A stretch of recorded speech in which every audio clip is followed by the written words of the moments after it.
Assalamualaikum warahmatullahi wabarakatuh. Terima kasih atas kesempatan yang diberikan. Saya Maria Kurniawati, saya akan mempresentasikan tugas Marine Molekuler dengan mengambil judul Variasi Mitokondria DNA dan Struktur Genetika Populasi. Berikut referensi jurnal yang saya jadikan referensi dengan judul Mitochondrial DNA Variation and Population Genetic Structure in the Small Yellow Croaker at the Coast of Yellow Sea and East China Sea. Untuk jurnalnya mungkin bisa dibaca di link yang sudah saya lampirkan sekalian di sini. Oke, untuk pertama-tama kita harus mengetahui dulu apa itu mitokondria DNA dan apa itu genetika populasi. Untuk pertama-tama saya akan menjelaskan tentang DNA mitokondria atau sering disingkat dengan mtDNA.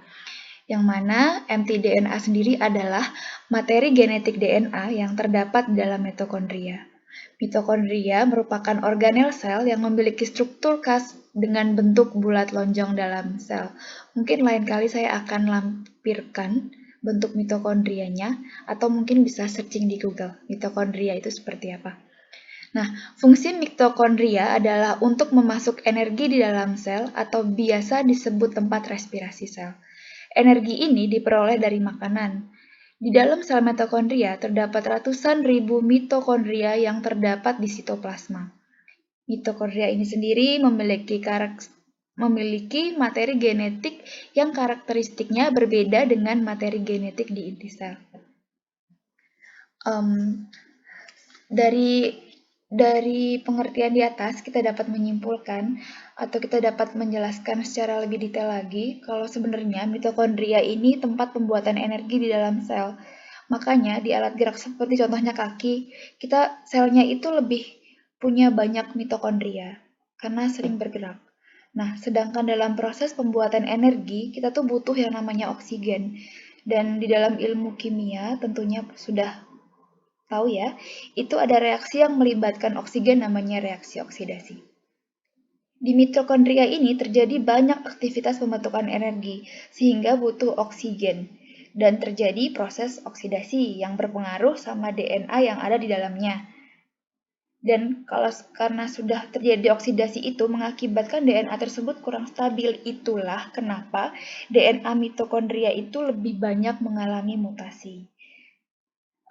Selama ini kita mengetahui kenapa sih banyak penelitian targetnya mtDNA, yaitu karena DNA mitokondria itu lebih banyak dari nukleus DNA sehingga lebih mudah untuk direplikasi.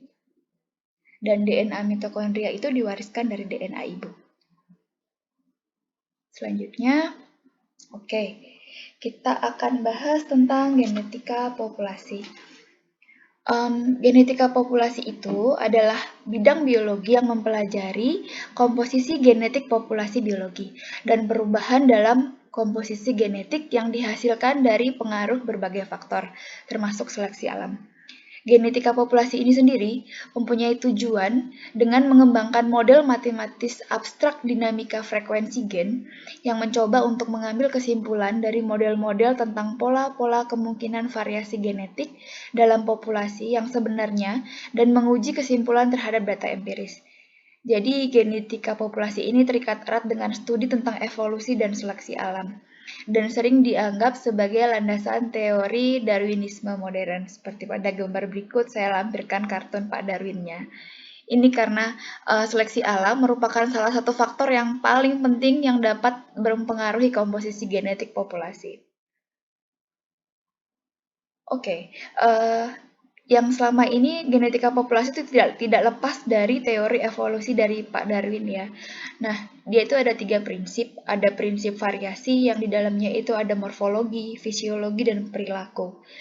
Terus yang kedua adalah prinsip hereditas, di mana setiap individu dalam suatu populasi itu memiliki kesempatan untuk menghasilkan keturunan. Dan yang ketiga adalah prinsip seleksi. Jadi beberapa individu dalam suatu populasi lebih mampu beradaptasi, bertahan hidup, dan berproduksi. Kenapa kita kok mempelajari perubahan frekuensi gen dalam genetika populasi seperti yang sudah disebutkan tadi? Karena kita itu diharapkan dapat menjelaskan proses evolusi dan untuk memungkinkan konsekuensi dari hipotesis evolusi yang berbeda yang dapat dieksplorasi dengan cara yang tepat secara kuantitatif. Nah, selanjutnya, kenapa kita perlu mempelajari genetika populasi? Karena pada genetika populasi itu ada namanya studi epidemiologi penyakit. Studi ini kita dapat mengetahui golongan darah, penyakit keturunan, nanti akan saya jelaskan selanjutnya. Nah, selanjutnya adalah studi sejarah evolusi, yaitu perubahan genotif pada suatu populasi yang berlangsung secara perlahan-lahan dan memerlukan waktu yang panjang.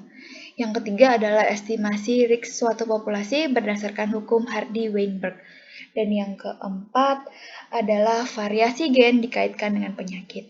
Oke, untuk variasi gen yang dikaitkan dengan penyakit itu begini.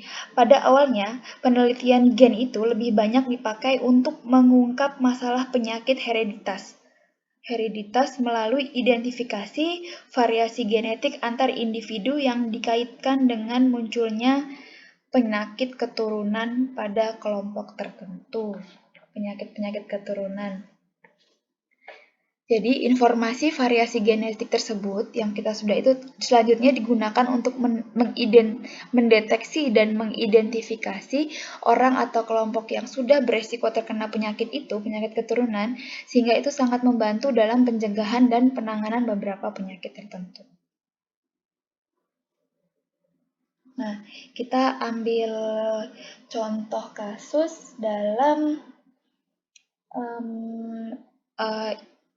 ikan, populasi ikan. Untuk populasi genetikanya itu kita ambil ikan seperti yang sudah dibahas dalam jurnal yang tadi saya jadikan referensi itu. Nah, ikan ini adalah ikan Lamirichis poliacis yang dimana di Cina itu dianggap sebagai salah satu spesies perikanan yang paling banyak dipasarkan, yang sebagian besar didistribusikan di sepanjang perairan pantai Laut Cina termasuk Laut Bohai, Laut Kuning, dan Laut Cina Timur.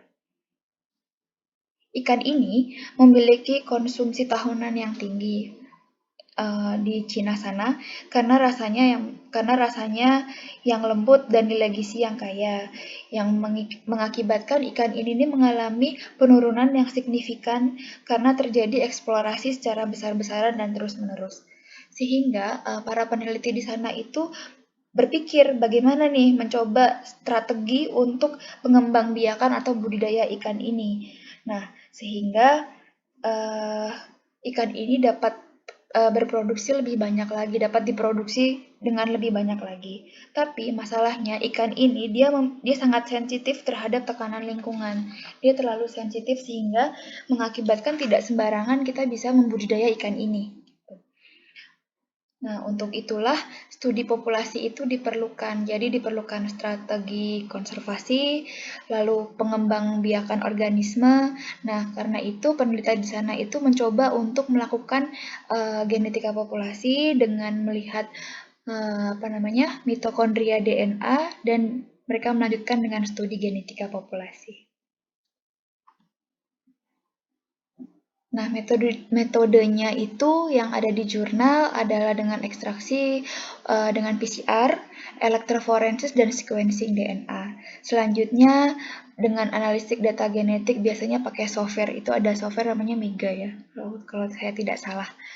Dan selanjutnya itu didapatkan hasilnya itu ada variasi dari sequencing mitokondria DNA, selanjutnya struktur genetika populasi, dan tes netralitas pada perkiraan ekspansi populasi dari ikan itu. Nah, kesimpulan yang saya dapatkan daripada jurnal tersebut adalah Data menunjukkan bahwa variasi tinggi pada gen mtDNA-CoI di ikan Lamirichis poliacis hasilnya itu konsisten dengan temuan sebelumnya yang telah menentukan variasi genetik di wilayah kontrol mitokondria DNA dari populasi ikan tersebut. Yang kedua adalah perluasan populasi secara tiba-tiba itu dapat mengakibatkan haplotip menjadi langka. Itu dikarenakan produksi haplotip dalam jumlah yang sangat besar dibandingkan dengan mutasi yang dihilangkan oleh penyimpangan genetik. Selanjutnya, tingginya nilai dari kesimpulan itu didapatkan tingginya nilai keragaman haplotip diduga disebabkan oleh dua hal. Yang pertama adalah meski adanya tekanan penangkapan secara berkala terhadap ikan tersebut, namun ukuran populasi dalam jumlah yang besar masih tersedia di perairan antar samudra atau perairan lokal. Yang kedua, faktor kemampuan migrasi yang tinggi di mana migrasi ini akan menyebabkan terjadinya perkawinan silang dan percampuran gen antar populasi. Lalu selanjutnya yang ketiga adalah kemiripan nilai keragaman genetik ini mungkin diakibatkan oleh sifat migrasi dan penyebaran ikan laut yang tinggi, sehingga memberikan peluang bertemu dengan kelompok lain di berbagai perairan. Yang terakhir adalah pola variabilitas pada ikan ini menunjukkan bahwa ikan jenis ini mungkin telah mengalami ekspansi populasi setelah periode ukuran dengan populasi yang rendah. Ini untuk referensinya. Dan sekian presentasi dari saya. Apabila banyak salah kata, saya mohon maaf dan terima kasih. Wassalamualaikum warahmatullahi wabarakatuh.